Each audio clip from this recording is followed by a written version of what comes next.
ओम भूर्भुवः स्वः तत्सवितुर्वरेण्यं भर्गो देवस्य धीमहि धियो यो नः प्रचोदयात्। मित्रों, मैं रामोद पांडे शास्त्री आज कुमारी वैष्णवी चैनल से आप लोगों के समक्ष श्रीमद् देवी भागवत पुराण स्कंध अष्टम का द्वितीय अध्याय प्रस्तुत करने जा रहा हूँ।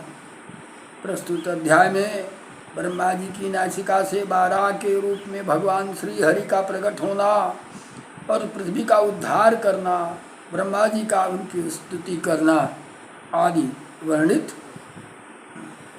श्री नारायण उवाच एवमिमां स ततस्तस्य परयोने परन्तपः मन्वादिभिः मुनिवरैः मरीचाद्यैः समन्ततः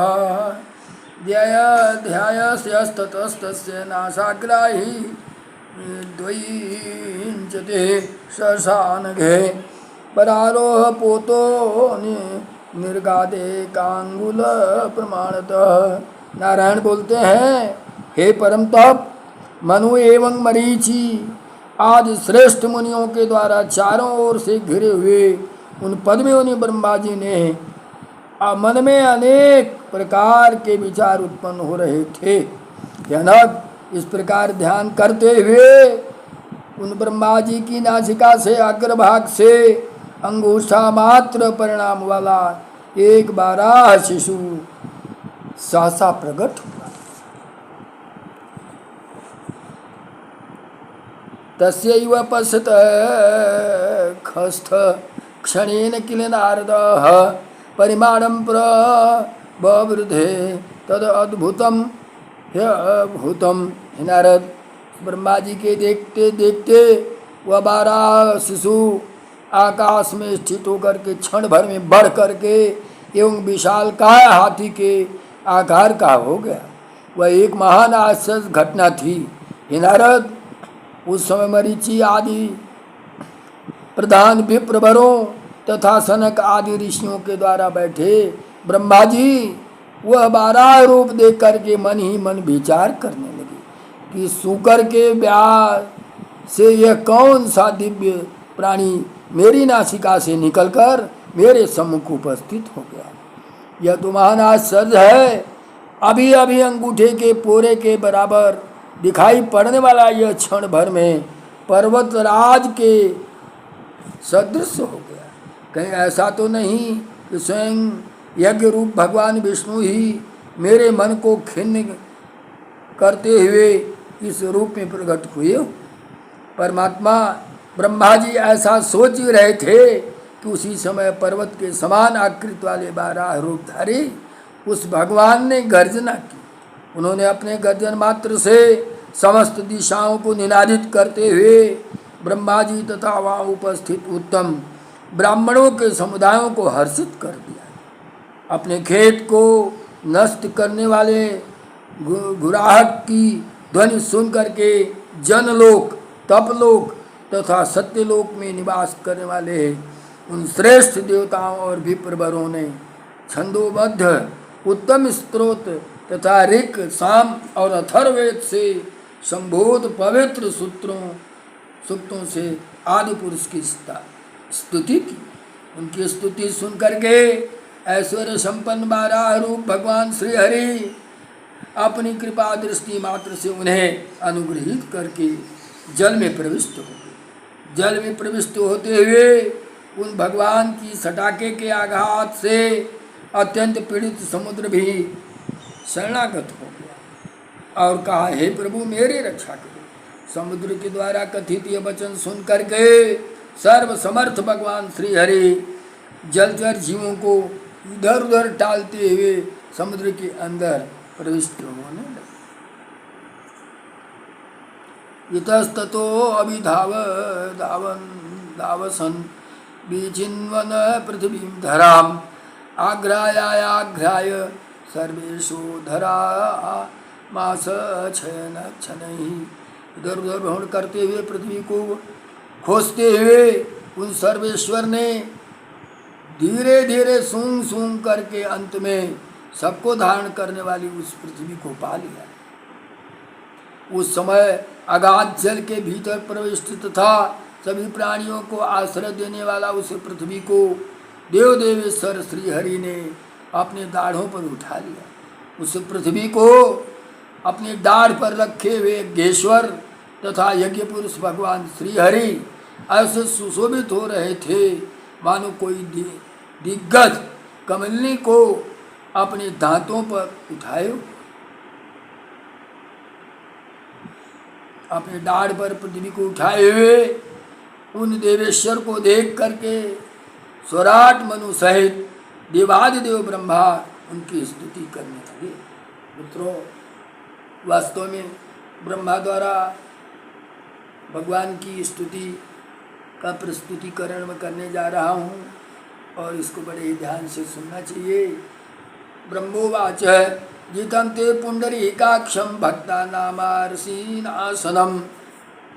खर्वीकृत सुराधार सर्वकामफलप्रदां यं च धरणीं देव शोभते वसुन्धा अतः पद्मिनीव सुपत्राढ्या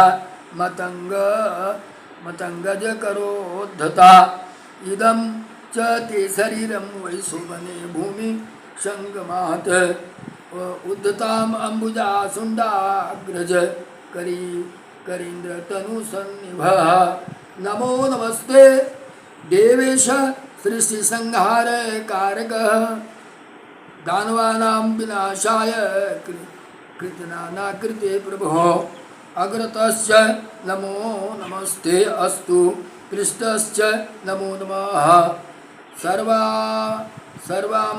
सर्वां आराधार भूत ब्रूधाम नमस्ते त्वयां च प्रजा सर्गे नियुक्ते शक्ति वृन्निहितः तदाज्ञावश्त सर्गं करोमि विकरोमि च त्वत्सहायेन देवेशा अमरास्य पुरा हरे सुधां बिभे जिरे सर्व यथ कालं यथा बलम्।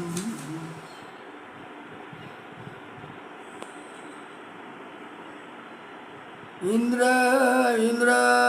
त्रिलोक्य साम्राज्यं लब्धवासान् सन्निदेशतः भुनक्ति लक्ष्मी बहुला सुरसंद प्रपूजिता वै पावकतां लब्धां जठरादि विभेदतः देवासुरमनुष्याणां करोत्याप्यायनं तथा धर्मराजोऽथ पितॄणाम् अधिपं सर्वकर्मद्रिकः कर्मणां फलदातासौ त्वनियोगादधीश्वरः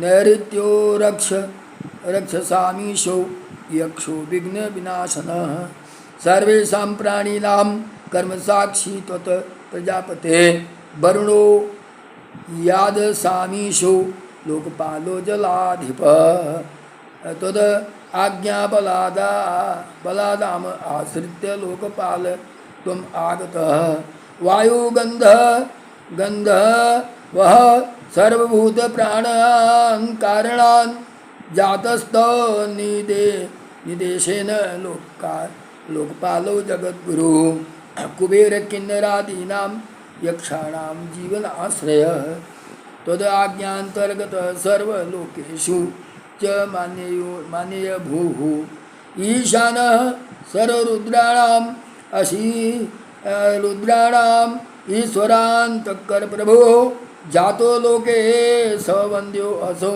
सर्वदेवाधिपालकं नमस्तुभ्यं भगवते जगदीशाय कुर्महे यस्यांशभाग सर्वे ही जाता देवा सहस्रशः। इसका हिंदी रूपांतरण आपको हम सुनाना चाहेंगे। भक्तों के कष्ट को दूर करने वाले, देवताओं के आवास स्वर्ग को तिरस्कृत करने वाले तथा समस्त मनोअभिलाषित फल प्रदान करने वाले हे कमल नयन, आपकी जय हो। हे देव, आपके डाढ़ पर स्थित यह पृथ्वी उसी भांति सुशोभित हो रही है जैसे सुंदर पत्रों से युक्त कमलिनी किसी मतवाले हाथी की सूंड पर विराजमान हो। पृथ्वी के साथ आपका यह शरीर कमल को उखाड़ कर उसे अपनी सूंड से अग्रभाग पर धारण किए गजराज के शरीर की भांति शोभामान हो गया है। सृष्टि तथा संहार करने वाले और दानवों के विनाश के लिए अनेक विध रूप धारण करने वाले हे देव देवेश्वर, हे प्रभु, आपको बार बार प्रणाम हो। सभी देवताओं के आधारभूत आपको आगे से नमस्कार है, आपको पीछे से बार बार नमस्कार है। हे बृहद्धाम, आपको नमस्कार है। मैं आपके द्वारा शक्तिशाली बनाकर प्रजा सृष्टि के कार्य में नियुक्त किया गया हूँ। आपकी आज्ञा के बस से मैं होकर ही मैं सृष्टि करता हूँ और उसे बिगाड़ता हूँ। हे हरे, आपकी सहायता से ही पूर्व काल में देवेश्वर तथा देवता बल तथा काल के अनुसार अमृत के विभाजन में सफल हुए। आप के ही निर्देश से इंद्र लोक का साम्राज्य प्राप्त कर सके। देव समुदाय के भली भांति पूजित होकर के विपुल वैभव का उपभोग करते हैं और अग्निदेव दाहकता का गुण पाकर के जठाग्नि आग्नि के भेद में देवताओं, असुरों और मनुष्यों की तृप्ति करते हैं। आपके ही नियोग से धर्मराज पितरों के अधिपति, समस्त कर्मों के साक्षी, कर्मों का फल देने वाले तथा धीश्वर बने हुए, विघ्नों को दूर करने वाले, सभी प्राणियों के कर्मों के साक्षी और राक्षसों के ईश्वर यक्ष रूप नैऋत्य भी आपसे ही उत्पन्न हुए। आप ही की आज्ञा का आश्रय लेकर के लोकपाल वरुण ने जलचर जीवों के स्वामी, जलाधिपति और लोकपाल का पद प्राप्त किया।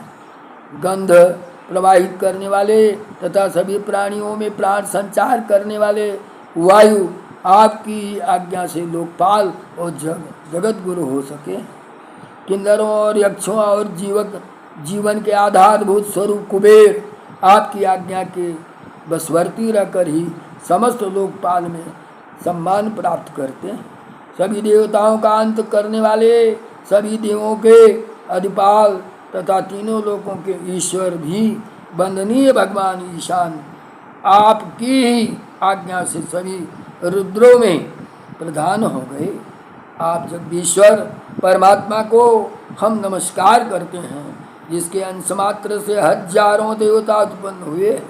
नारद जी बोले, इस प्रकार विश्व की सृष्टि करने वाले ब्रह्मा जी के द्वारा स्तुत होने पर आदि पुरुष भगवान श्री हरि अपनी लीला प्रदर्शित करते हुए उन पर अनुग्रह करने के लिए तत्पर हो।